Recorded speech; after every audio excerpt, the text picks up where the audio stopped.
வணக்கம் மக்கள். இன்றைக்கி பார்த்தீங்கன்னா நம்ம வாட்டர்மெலன் பிளான்டேஷன் பார்ட் 3 தான் பார்த்தீங்கன்னா பார்க்க போகிறோம். நம்ம தர்பூசணி பார்த்தீங்கன்னா வச்சு கிட்டத்தட்ட 2 மாதம் கிட்ட ஆயிருக்கும். எவ்வளோ பெருசாக வந்துருக்குது அப்படிங்கிற மாதிரி பார்த்தீங்கன்னா பாருங்கள். அது மாதிரி நிறைய பூவே பார்த்தீங்கன்னா வந்துருக்குது. இன்னொரு முக்கியமான விஷயம் என்னென்னா, இந்த பின்பு உரம் பார்த்தீங்களா, அதாவது இந்த காயோடி உரம் பார்த்தீங்களா, அந்த காயோடி வந்தோன்னே பார்த்தீங்கன்னா செல்ல பூலாம் பார்த்தீங்கன்னா அப்படி வாடி விழுந்துடும். அது பார்த்தீங்கன்னா என்ன இதுன்னு பார்த்தீங்கன்னா தெரியல. அந்த மாதிரி பார்த்தீங்கன்னா ஒரு 5-6 பூக்கிட்ட பார்த்தீங்கன்னா வாடி வந்துருக்கு. ஸோ இங்கே கூட பார்த்தீங்கன்னா ஒரு பூலாம் பார்த்தீங்கன்னா வந்துச்சு. ஆனால் அப்படியே பார்த்தீங்கன்னா வாடி விழுந்துச்சு.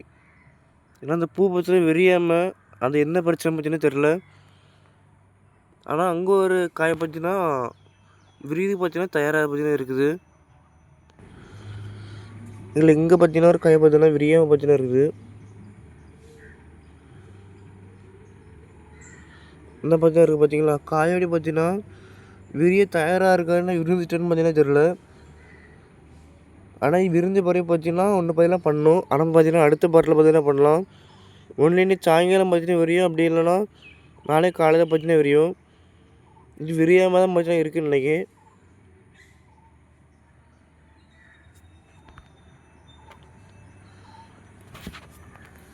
இன்னும் பார்த்தீங்கன்னா நிறைய காயெல்லாம் பார்த்தீங்கன்னா வந்துடுச்சு. ஆனால் அது பார்த்தீங்கன்னா காஞ்சி பார்த்தீங்கன்னா விழுந்துடுச்சு. அந்த பூ பார்த்தீங்கன்னா விரியாமலே அப்படியே காஞ்சி பார்த்தீங்கன்னா விழுந்துடுச்சு. இது எதுக்கு உள்ளது அப்படின்ற மாதிரி தெரில. உங்களுக்கு தெரிஞ்சு அப்படின்னா கமெண்ட்டில் சொல்லுங்கள்.